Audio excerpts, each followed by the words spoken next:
Material handlers, if you are watching this, this means you are watching this resume class on replay. Try to make the in-person sessions, but I understand if you can't. You're probably going to want to set up a one-on-one with me afterwards, but I am going to go over a brief overview of some resume recommendations for you. So no right or wrong way to write a resume, but there are current trends and different industry best practices for writing an effective resume. So let's go ahead and dig in. So there are tons of different ways to style your resume. You could have your name like this. You could have it centered. You could have it to the left with your contact information underneath. I can show you an example of that. So when you are working on this document, definitely make it your own. This is just a template, just something to get you started. So that way you, aren't completely, there we go, aren't completely feeling overwhelmed or alone in this process. So you can do it like this, like that. You can even have it centered, lots and lots of different ways to add this information into your resume. So play with it, decide what you like, what you think looks best. Right now I've got it dark blue and black, but you can change it. So the main thing is having your contact information, and you want to make sure that you immediately impress whoever it is that you're interviewing with or applying to. So having your credentials next to your name is going to add a different level of credibility to your relevant experience. So then you want to put your location, because most organizations are going to want to know that you can quickly get to work, so you're not going to have an attendance issue. Obviously, you want the phone number so they can give you a call back. You want your email so they can, because a lot of times recruiters will email you versus call you. So you want to be using a professional email that you are going to be checking. And then, although most material handlers don't really actively use LinkedIn, I still highly recommend that you make a LinkedIn profile, so that way, if somebody is going to do a little digging on you, do a little bit of research on you, maybe be considering you for a promotion, they're going to click on your LinkedIn URL link versus Googling you and potentially seeing whatever unprofessional social media site that you have that maybe has some things from the past that you don't want necessarily dug up. Hopefully you have all those things on private, but sometimes, Google image search, maybe you have your things on private, but somebody else tagged you in something that wasn't private and it's still going to pop up. Or maybe you were in the news or something like that. So you want to direct them to your professional networking site.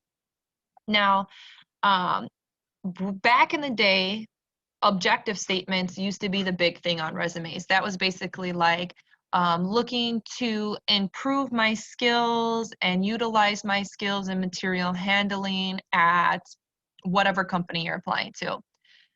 Employers do not care what you want. They care what you can do for them. So then people started writing summary statements. So there'd be, a paragraph, maybe 5 to 6 sentences with a bunch of fluff, like I'm so reliable and I'm this and I'm that, and a bunch of stuff that you can't prove. So my recommendation would be to ditch the objective statements, to ditch the summary statements, and just have a professional branding statement. So what job are you going after? Material handler. Maybe you end up applying to a forklift driver position and you need to change that from material handler to forklift driver, or whatever it is that you're applying to, you want that job title here. And yes, that means you need to tweak your resume before you apply to the different jobs that you're applying to, because a forklift driver is going to make a couple dollars more than a material handler, and somebody working third shift is going to make a little bit more than somebody working first shift. So those are all things that you want to take into consideration when you're submitting your application and your resume. You want to have your resume targeted. You want to tweak your resume for the actual role that you're applying to. So this is what I'm talking about down here with the professional branding statement. So what makes you better than the next candidate? Why should you get the role? What are a couple of key things that you know are important about the job that you're applying to? So in material handling, it's all about being efficient, having quality control, and inventory control. So those were 3 key words and phrases that I selected for this example. Now, depending on what you're applying to, it might need to be something else. Like if you're a forklift driver, you should probably have something up there about safety. So take those things into consideration when you're tweaking this template for your needs.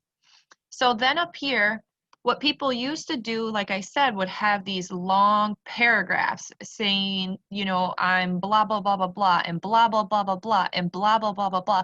Well, nobody has time to read blah, blah, blah, blah, blah. So if you just quickly bullet point what they need to know without adding in any additional words, it's so much easier to skim through, and it's going to make somebody want to pick you. You made it easy for them to see what your certifications are. So you're going to get these certifications in trade once you complete. You're going to get your forklift certification. You're going to get that OSHA 10. And then you can even add in something from the job description. So this is what you're going to be leaving with trade. But I do recommend that you look at the job description that you're applying to and see what they're looking from a candidate and go ahead and put that if it's true to you. So a lot of time material handler positions will talk about, you know, needing somebody to lift heavy materials and willing to work flexible hours or whatever it may be. You can actually take a key phrase from the job description of the type of person that they're looking for, and if it applies to you, put it on your resume. So that way they see you actually took the time to read the resume and you know what the expectations are for an employee at that company. So then the next thing that you can do, so remember, the top like 1/3, 1/4 of your resume is going to be the most important. You have on average 7.4 seconds to catch a recruiter's attention. And so the top information is the most important because you have your credentials here, because you have the targeted job title here, because you have a professional branding statement here that says, yes, I can do these things for this job, because you have your certifications here and something from the job description. Somebody's definitely going to continue looking at your resume. So then having your core competencies, you can put this in a variety of places. So it doesn't necessarily have to stay here. I just like how it flows where it's like, okay, this is what I'm certified in, and these are the things that I know about being a material handler. So I know how to operate a forklift. I know how to be a material handler. I know about warehouse operations. I know about shipping and receiving and inventory management and all the other things that I have right here. Now, this is not a comprehensive list.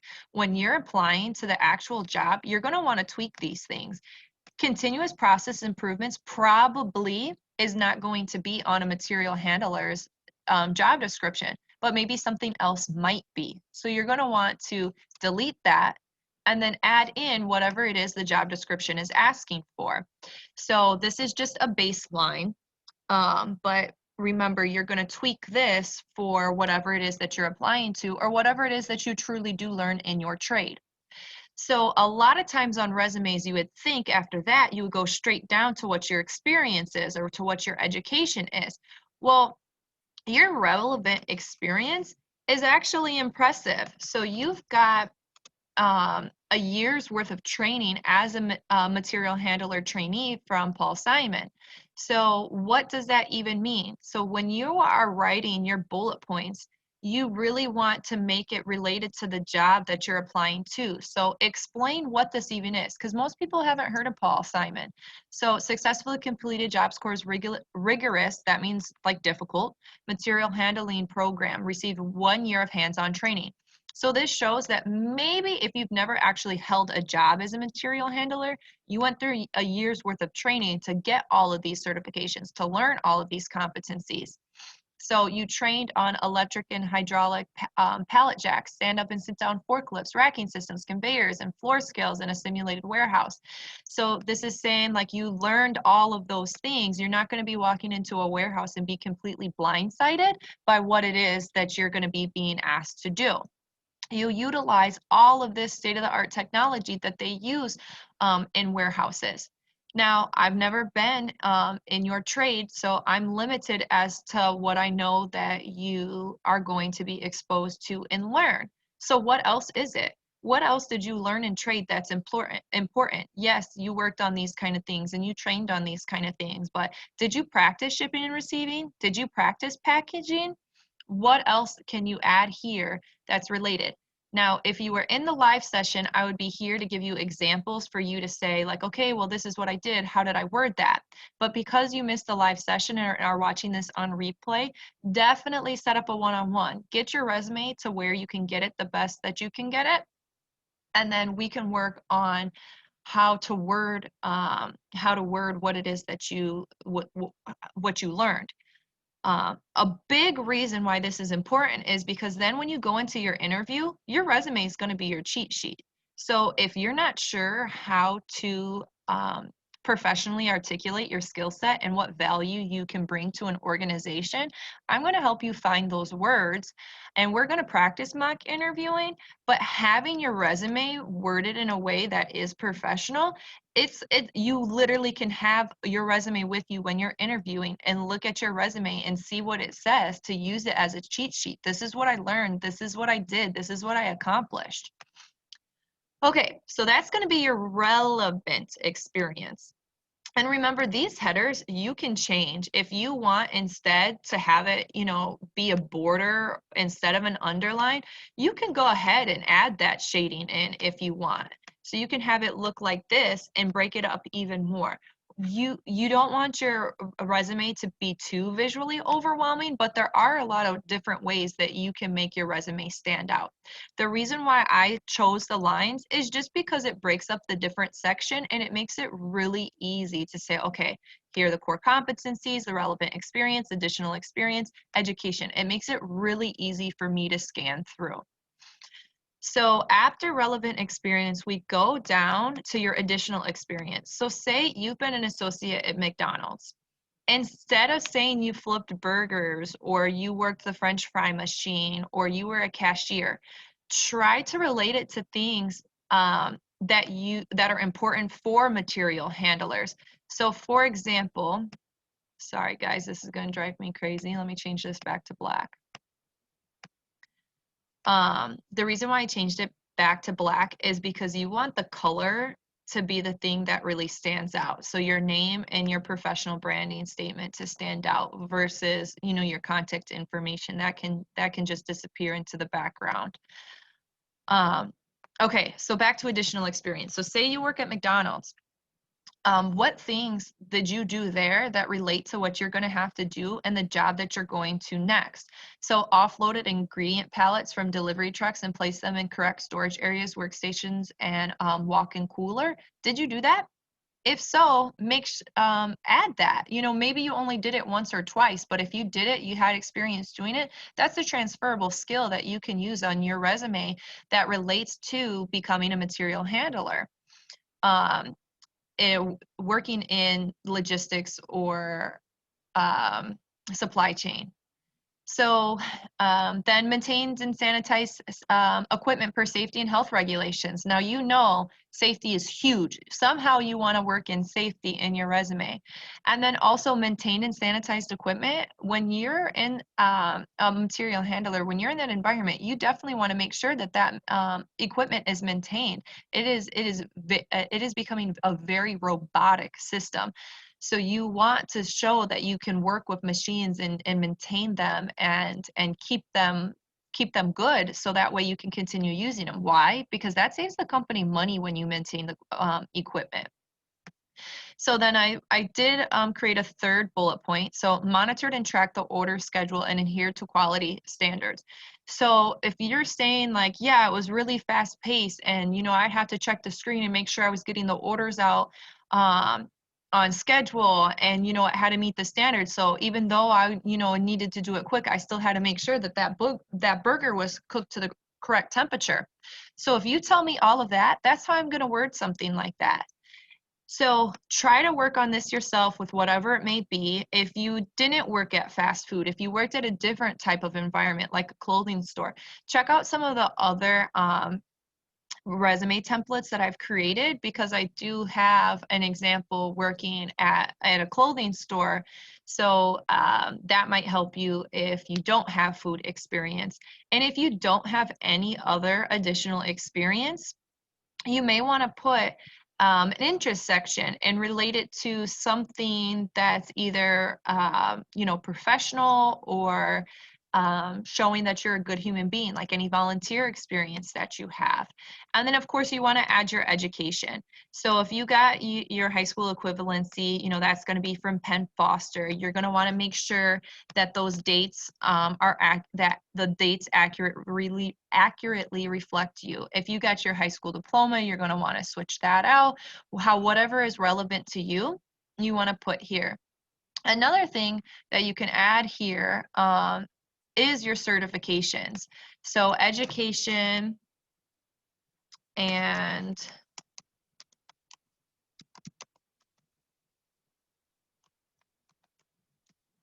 let me see.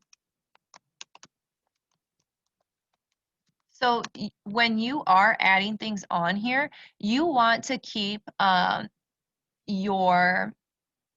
the formatting consistent across the different things. So I'm spelling this wrong. Let me zoom in.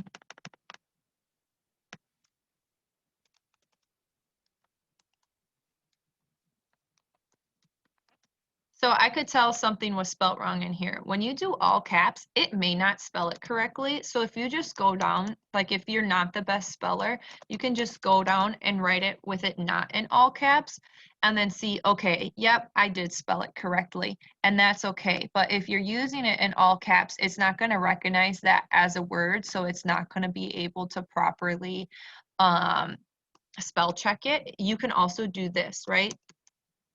Spell it lowercase, and then see it spelled certifications wrong. So you can right click certifications.